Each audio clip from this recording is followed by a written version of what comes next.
शास्त्र नाव जैसे मुर्दा, सदगुरु के बिना उनका अर्थ प्रकट नहीं होता। शास्त्र तो मिल जाते हैं, रखे हैं, सदगुरु चले जाते हैं, शास्त्र तो रह जाते हैं, जैसे नाव बंधी रह जाती किनारे पर। नाव कभी चलाई ना हो और तुम नाव चलाओगे तो डूबने की ही ज्यादा संभावना है बजाय उतर जाने की। ये नाव तो बंधी है, लेकिन ये ले जाएगी कि डुबाएगी? कोई कभी इसे उस पार ले भी गया है या नहीं, या बना के इसी पार रखी गई?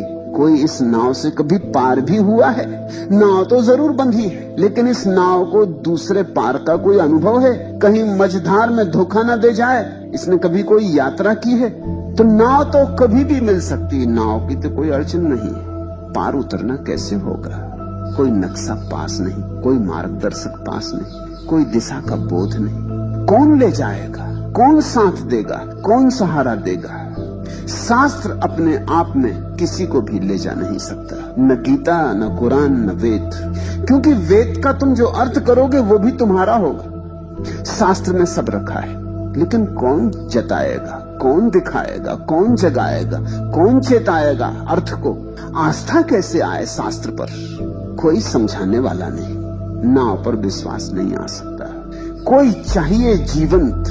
मोहम्मद मिल जाते तो मजा आ जाता, लेकिन कुरान मिली तुम्हें, तुम्हारा दुर्भाग्य। कृष्ण मिल जाते तो मस्ती छा जाती। कृष्ण की मौजूदगी भरोसा पैदा करवाती, मौजूदगी के अलावा और कोई उपाय नहीं। कृष्ण मिलते तो सौभाग्य, लेकिन तुम गीता लिए बैठे हो। तुम तोतों की तरह गीता कंठस्थ कर लोगे, दोहराते रहोगे, दोहराते दोहराते मर जाओगे। नाव बंधी रहेगी, तुम नाव की पूजा करते करते मर जाओगे, लेकिन पूजा करने से कोई उस पार नहीं जाता। नाव में यात्रा करनी होती।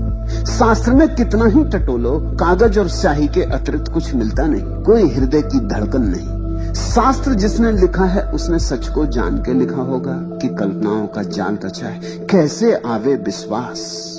शास्त्र में तो केवल प्रतीक हैं, चिन्ह हैं, लेकिन उन चिन्हों को कोई खोलने वाला चाहिए। इसलिए सारे संतों ने सदगुरु पर बहुत जोर दिया है, शास्त्र से ज्यादा जोर दिया है। सदगुरु मिल गया तो शास्त्र मिल गया।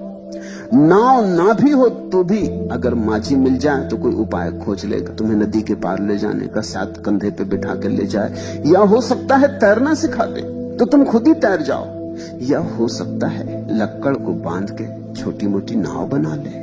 लेकिन कोई चाहिए जो दूसरे किनारे से परिचित हो। सदगुरु का अर्थ होता है इस किनारे उस किनारे को जानने वाला मिल जाए, इस जगत में उस जगत की पहचान वाला मिल जाए।